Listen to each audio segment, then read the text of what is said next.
Hey everyone, Gil here at Gray Man Prepping. A little late start today because I just kept waking up in the middle of the night, and when I finally did fall asleep, I woke up late. All right, going to get on to exercising here, and just a reminder to keep an eye on the clock.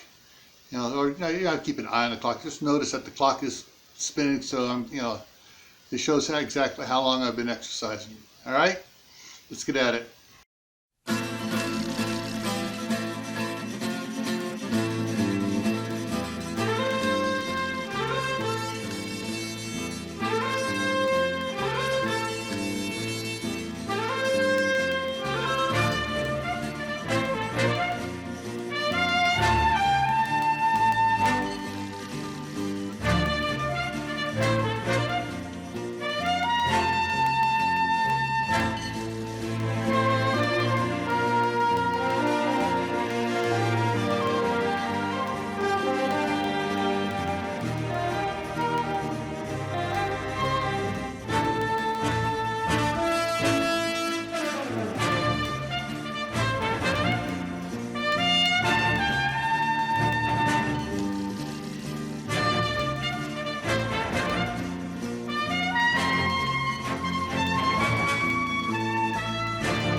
All right, did 45 minutes.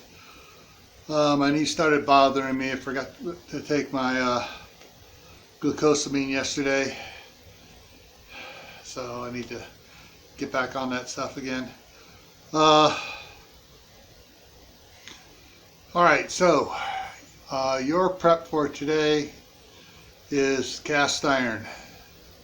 If you don't have cast iron, seriously consider getting some cast iron, because cast iron doesn't have all that, you know, Teflon coated chemical crap on there which leaches into the food. And a good seasoned cast iron pan is non-stick anyways, and you can use it to cook outdoors, indoors, in the oven. However, it's a multiple use cookware. All right, Monday on Camp Patton Family Compound is talking with Tammy. We're going to be talking about tempered glass, canning jars, cookware, non-tempered glass, stuff like that. Tuesday here on Gray Man Prepping is, are you prepared to do what's necessary? It's probably not what you think it's going to be. It's going to be a little bit more interesting. All right, so keep adding to your preps: water, food, medicine, clothing, learn a new skill, and plant an indoor garden. This winter, even though it looks like we're having a nice, winter's over and spring is going to be early, it's not going to be. So you need to get prepped up.